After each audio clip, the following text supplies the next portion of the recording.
परिदिव्य रूपम् नित्यं वदाम्यं वर्णेव नित्यम् आरोहतां परिपूर्णमदैव रूपम् गुरुदेव तुभ्यं सततं नमामि। जो समस्त देवताओं के अंशीभूत स्वरूप, जो नित्य मानव रूप में और सामान्य रूप में इसलिए रहते हैं कि जिससे अभिन्नता का बोध न हो, जो अपने आप में ज्ञान की साकार प्रतिमा है, जो इष्ट और साधक के बीच में सेतु है,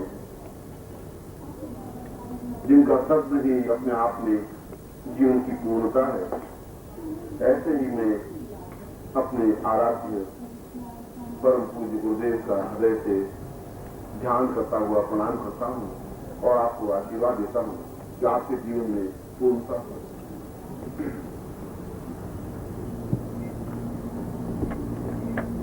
इस श्लोक में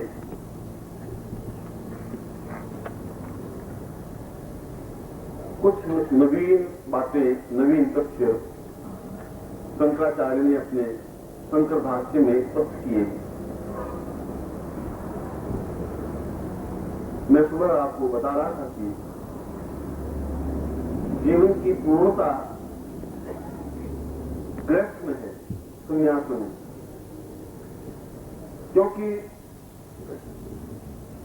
संन्यास का तात्पर्य है छोड़ देना, और ये परिभाषा ही गलत हुई। पिछले 20,000 वर्षों से इस परिभाषा को पकड़ करके हमारा सारा ज्ञान समाप्त हो गया, चिंतन समाप्त हो गया, क्योंकि हमने सबको छोड़ देने की क्रिया अपना दी। संन्यास का तात्पर्य छोड़ देना नहीं है, संन्यास का तात्पर्य है त्याग देना। छोड़ देने में और त्याग देने में अंतर है। त्याग का वह है जिसके पास सब कुछ होता है, वह त्याग कर सकता है। छोड़ता वह है जिसके पास है ही नहीं, वह छोड़ेगा क्या। और हमारी परिभाषा संन्यास की कि छोड़ करके बैठ गए, और इस छोड़ देने से ज्ञान एकांगी हो गया है। और हमने कृष्ण को पहली बार वैदिक काल से लगा करके आर्य युग और आर्यों से आगे चल करके पौराणिक युग, यह पूरा युग संन्यास युग रहा। मगर उनकी संन्यास की परिभाषा अपने आप में त्याग वृत्ति थी। इसलिए त्याग वृत्ति कि दधीची को जब हड्डियां मांगी तो उन हड्डियां दान कर दी।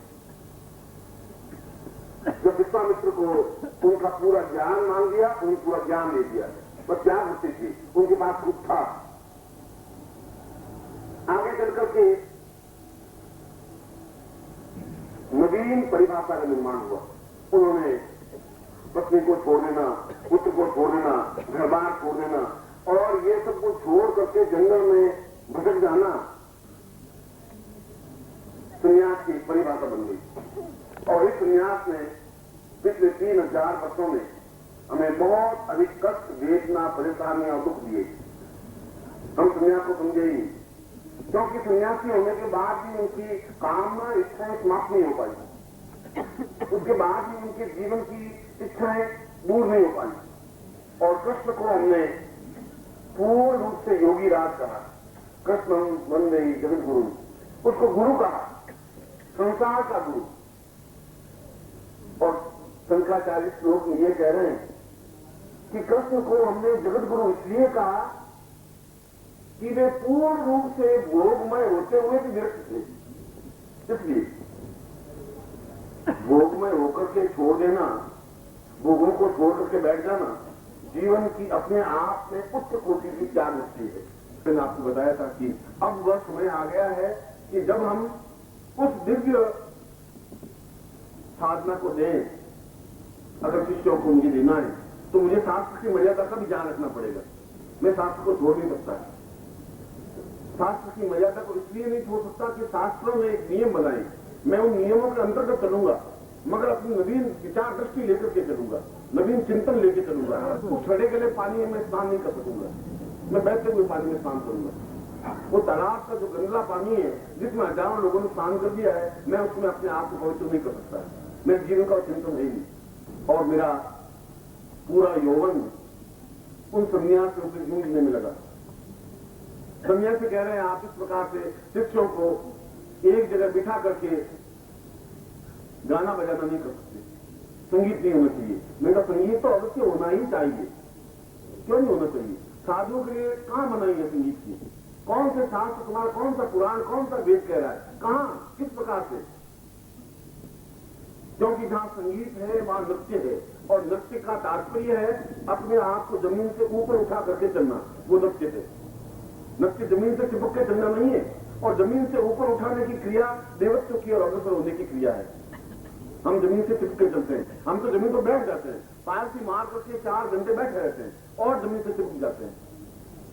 ये नहीं, ऊपर उठने की क्रिया है, सहज वृत्ति है। नृत्य तब होता है जब हम ऊपर उठते हैं, और संगीत तब होता है जब हमारी भावना ऊपर की ओर अग्रसर होती है।